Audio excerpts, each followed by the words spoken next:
మత్తయి సువార్త 8వ అధ్యాయం 20వ వచనము. అందుకు యేసు, నక్కలకు బొరియలను ఆకాశ పక్షులకు నివాసములను కలవు గాని మనుష్య కుమారునికి తల వాల్చుకొనుటకైనను స్థలము లేదని అతనితో చెప్పెను. దేవుడి వాక్యము ద్వారా మనతో మాట్లాడినట్లు చిన్న మాట ప్రార్థన చేసుకుందాం. సర్వాధికారి, సర్వకృపానిధి, సర్వశక్తిమంతుడా, జీవాధిపతివైన మా యేసుక్రీస్తు ప్రభువానికి వందనాలు, స్తోత్రం. దయ చూపండి, కనికరము చూపండి ప్రభు. సంఘం అంతా కూడి ఇంతవరకు నీకు స్తుతి చేసి సింహాసనం వేసి ఉంది నాయన. మీరు వచ్చి ఆసీనులై తండ్రి దయతో ప్రభు కూడి వచ్చిన సంఘముతోనూ తండ్రి నాతోను మాతోను అందరితోనూ మాట్లాడి ప్రభువ గడిచిన పునరుద్ధాన దినం నుండి ఈ పునరుద్ధాన దినం వరకు రమునకు ప్రభువ తండ్రి యోగ్యులమై నీ బల్ల ఎదుట చెయ్యించినది మొదలుకొని ప్రభువ మరలా ఇప్పుడు చెయ్యించే అంతవరకు ప్రభువ నీకు విరోధంగా చేసిన ప్రతి ఒక్క నడకను తప్పిదమును ప్రభువ మన్నించి దయచేసి మాయడలకు క్షమించి మాయడలు ఓర్చుకొని తండ్రి నీకు విరోధంగా చేసిన ప్రతి ఒక్క పాపమును మాకు జ్ఞాపకము చేసి ఏ విధంగా మేము తప్పిపోయామో, ఏ రకంగా తప్పిపోయామో, మా హృదయాలు ఏ రకంగా ఉన్నాయో దయతో మాకు తెలియజెప్పి మమ్మల్ని కడుక్కునే అవకాశం మాకు అనుగ్రహించి ప్రభా నీ వాక్య ఉదకమును పరలోకము నుండి పంపించి నాతో మాతో తండ్రి నీ పరిశుద్ధ అగ్ని చేత మమ్మల్ని కడిగి శుద్ధీకరించబడినట్టు నీ వాక్య సందేశము ప్రభు పంపించి మమ్మల్ని నిలువెల్లా కడుగుమని యేసుక్రీస్తు నామములో అడుగుతున్నాము తండ్రి. హల్లెలూయా. కూడి వచ్చిన దేవుని పిల్లలందరికీ నా హృదయపూర్వక నిండు వందనాలు. అందరూ బాగున్నారు కదా? చదవబడినటువంటి లేఖన భాగంలో యేసు ప్రభుల వారు ఒక మాట చెబుతా ఉన్నాడు. ఆ మాట చాలా కడు విచిత్రంగా ఉంటది, కడు భయంకరంగా ఉంటది. చాలా అసలు ఆ వచనం ఒకవేళ ఆ మాట ఒకవేళ మనతోనే పలికితే మన పరిస్థితి ఏంది అన్నట్లుగా ఉంటది. దానిలోని గూఢార్థం ఏందయ్యా అంటే అని చెబుతున్నటువంటి మాటకు ముందుగా ఒక అతను వచ్చిండు. ఆ కొండ మీదకి ఒక అతను వచ్చిండు. ఒక అతను వచ్చి శాస్త్రి ఆయన వచ్చి ఏమన్నాడయ్యా అంటే, నువ్వెక్కడికి వెళ్ళా నేను నీతో వస్తా, నువ్వెక్కడికి వెళ్ళినా నేను నీతో వచ్చేదనయ్యా అని అన్నారు. దయచేసి చాలా జాగ్రత్తగా వినండి. దూరంలో మీతో కూడా దేవుడు మీకు దైవాత్మతో మిమ్మల్ని నింపి ఆయన చిత్తాన్ని మీకు తెలియపరచును గాక. పలికినటువంటి యేసుప్రభుల వారి మాటను మనం పరికించి చూడగా ఒక భయానకమైనటువంటి పరిస్థితి కనబడతా ఉంది.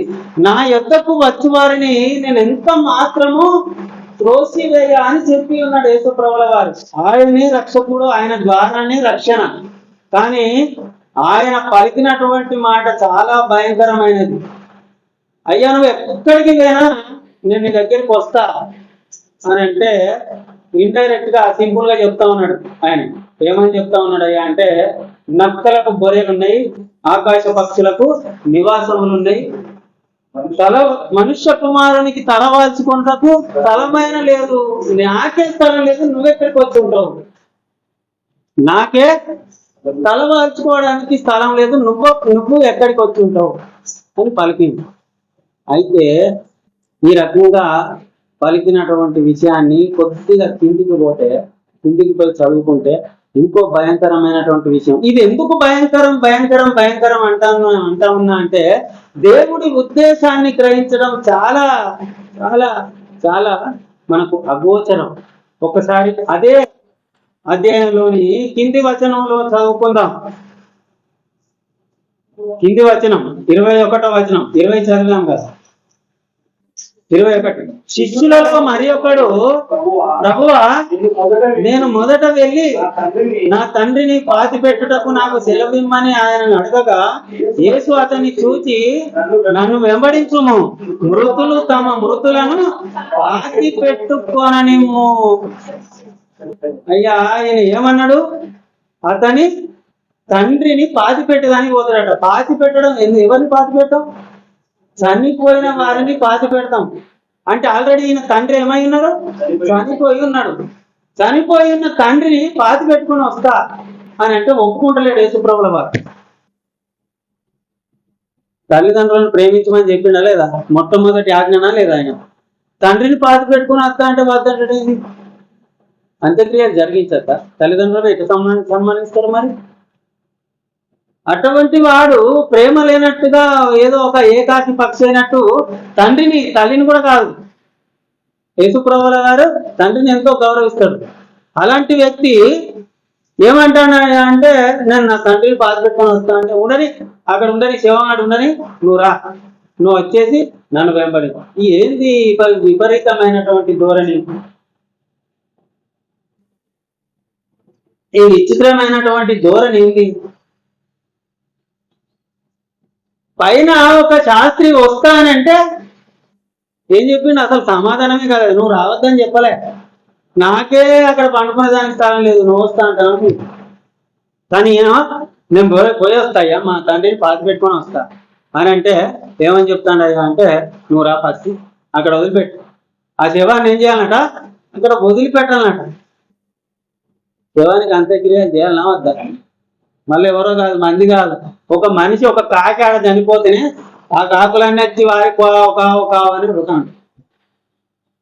ఒక మనుష్య జాతికి సంబంధించినటువంటి ఒక వ్యక్తిత్వం కలిగినటువంటి మనిషి చనిపోతే ఎవరో కాదు, మళ్ళా మంది కాదు, తండ్రి చనిపోతే పాతి పెట్టుకొని వస్తా అంటే సమయం ఇస్తలేడేంది?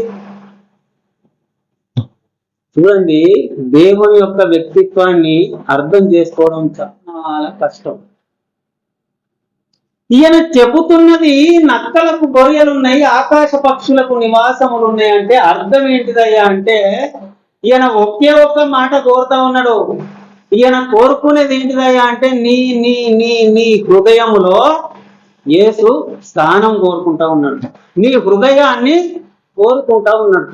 నరావతారుడైనటువంటి యేసు ఆయనతో ఇండైరెక్ట్ గా ఏం పలుకుతా ఉన్నాడయ్యా అంటే, నీ హృదయంలో, నీ మనసులో ఉన్నటువంటి ఆలోచనలు నక్క ఆలోచించినట్లుగా ఉన్నాయి. ఒక నక్క ఏ రీతిగా ఆలోచిస్తుందయ్యా అంటే, విపరీతమైనటువంటి అర్థాలు వచ్చే విధంగా దాని స్వప్రయోజనాల కోసం ఆలోచిస్తుంది. ఒక నక్క దానికి అవసర నిమిత్తమై ఆలోచిస్తుంది. ఎప్పుడు దాని స్వార్థపూరితంగా ఆలోచన తప్పితే ఇక వేరు ఆలోచన ఉండదు దానికి. వారి హృదయంలో ఎట్లున్నదట? నక్క ఆలోచనలు ఉన్నాయట వారి హృదయంలో. నక్క ఆలోచనలు కలిగినటువంటి హృదయం కలిగిన వాడు. ఆకాశ పక్షులు అంటే ఆలోచనలు అన్నమాట.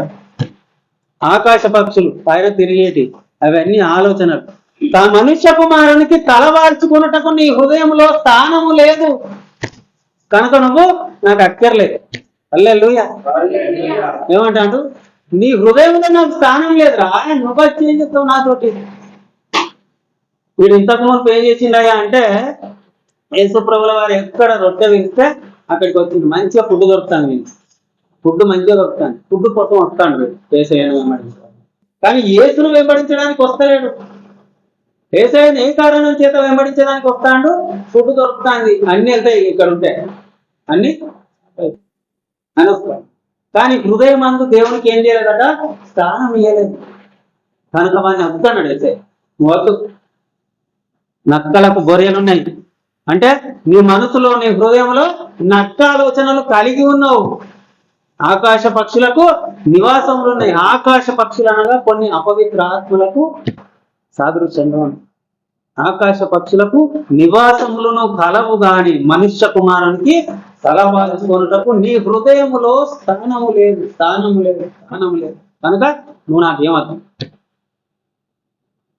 అప్పుడు ఇంకొకరు, నేను నా తండ్రిని పాతి పెట్టుకొని వస్తా అంటే తండ్రిని ఎంత గౌరవిస్తాడో ఈ ఉద్దేశంగా ఆయన చూసి ఆయన హృదయంలో తండ్రికే అంత స్థానం ఇస్తానంటే, నేను దేవుణ్ణని ఒకవేళ ఆయనకు తెలిస్తే ఏ రకంగా నన్ను హృదయములో కాదు అసలు తనకు తానుగా నాకు అర్పించుకుంటాడని ఎరిగి, మృతులు తమ మృతులను తాకిపెట్టుకుంటారు అంటే చనిపోయే వాళ్ళు, అంటే పరలోకానికి రాని వాళ్ళను గురించి సూచిస్తా ఉన్నాడు అక్కడ. మృతులు తమ మృతులను పాతిపెట్టుకుని నువ్వేం చెప్తావు? నువ్వురా, నా వెంబడరా. చనిపోయేటోళ్ళని పాతిపెట్టుకుంటారు, నువ్వు జీవాన్ని వెంబడించు. నువ్వేం చేయి? జీవమై ఉన్న నన్ను వెంబడించు అని చెప్తా ఉన్నాడు. అటువంటి ప్రేమ కలిగినటువంటి వ్యక్తి, నీ కొరకై ప్రాణం పెట్టుటకు వచ్చినటువంటి వ్యక్తికి నీ హృదయములో స్థానం ఉందా లేదా? లేకపోతే తన వెంబడి నిన్ను రానియాడు, తన వెంబడి నిన్ను రానియాడు. తన హృదయంలో, నీ హృదయంలో తనకు స్థానం ఉంటేనే తనని నీ దగ్గర దాకా రాణిస్తాడు. లేకపోతే తనను తాను అప్పగించుకోడు. నీ హృదయాన్ని ప్రతి క్షణం పరీక్షిస్తూ ఉంటాడు దేవుడు. అనుక్షణం పరీక్షిస్తూ ఉంటాడు నీ అంతరంగములు. నిన్న దినమందు తమ్ముడితో మాట్లాడి, హృదయాన్ని కాదని చూసేది, హృదయ అంతరంగం లోపల ఉన్నది ఎందుకు, ఏం చేస్తుంది? హృదయాన్ని పరిశోధిస్తాడు. హృదయాంతరంగంలో ఏం దాచి ఉంచినావు అని చూస్తాడు. ఏసైకి స్థానం ఇస్తానవా? నక్కల్ లాంటి ఆలోచనకు స్థానం ఇస్తానవా? అక్కడ ఉండవలసింది యేసు ప్రభుల వారు, సృష్టికర్త అయినటువంటి మహాదేవుడు ఉండాలి. ఆయన ఉండకుండా నీ హృదయంలో ఏమున్నాయట? నక్క ఆలోచన, అవసర నిమిత్తమై పని చేసేటువంటి ఆలోచనలు ఉన్నాయట. కాబట్టి నువ్వు అర్థం అక్కడ దేవుని మనం ఏం చేస్తామయ్యా అంటే అపార్థం చేసుకుంటాం. ఎవరు వచ్చినా కూడా నా దగ్గరికి ఎంతమంది వచ్చినా త్రోసివేయని అన్నాడు. కానీ దాన్ని త్రోసివేసింది, చెప్పకనే చెప్పిండు. నక్కకు గొర్రెలు ఉన్నాయి, ఆకాశ పక్షులకు వినాశం ఉన్నాయి, నువ్వు మాత్రం వచ్చి ఏం చెప్తావు? నాకైతే స్థలమే చెప్పబోదు, నీ హృదయంలో నాకు స్థలమే చెప్పబోదు, నా దగ్గర ఏం చెప్తావు? రాను అదుపో అని చెప్పి వాడిని తోసేసి, హృదయంలో ఎవరికైతే తండ్రి స్థానం, తండ్రిని గౌరవించే అటువంటి ఉద్దేశం ఉన్నదో వారిని రమ్మని. తనతో నడుచుటకు కూడా అర్హత కావాలి, ఒక అర్హత కావాలి. తనతో అడుగులో అడుగు వేయటకు కూడా ఒక అర్హత కావాలి.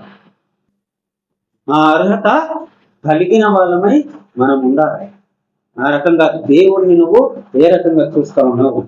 దేవుడి పట్ల నువ్వు ఏ రకమైనటువంటి ఉద్దేశం కలిగి ఉన్నావు? దేవుడు నిన్ను ఒక చెక్కడ పని చేయడం కొరకు, దేవుడు నిన్ను ఒక అందమైన రూపంగా, శిల్పకారుని చేతి పని వలె నిన్ను చెక్కుటకు, అందమైన రూపం నీకు ఇచ్చుటకు ఆయన నీకు ఎన్నో అనుగ్రహిస్తా ఉన్నాడు. ప్రతి దినము, ప్రతిరోజు ఎన్నో విధాలుగా నీపై అనుగ్రహం చూపుతా ఉన్నాడు. కానీ అతన్ని ఎరగనటువంటి నీవు, అతడికి హృదయంలో స్థానమైనటువంటి నీవు వాటిని దర్శించలేకపోతా ఉన్నావు, ఆ విషయాలను దర్శించలేకపోతా ఉన్నావు. మీరు నాకు దేవుడిచ్చిన సంపద, నేను మీకు దేవుడిచ్చినటువంటి పని మనిషి. దేవుడు కూడా తన కుమారుణ్ణి ఒక పరిచారకునిగా పంపించినాడు. ఎక్కడికి? భూలోకానికి. నేను పరిచారము చేయించుకొనుటకు రాలేదు, కానీ పరిచారము చేయుటకే వచ్చినాడు.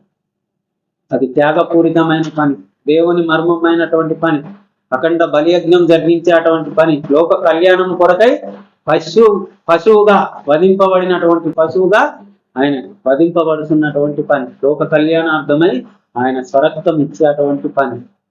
దేవుడు ఎందరినో తన కుమారుగా పంపిస్తూ ఉంటాడు.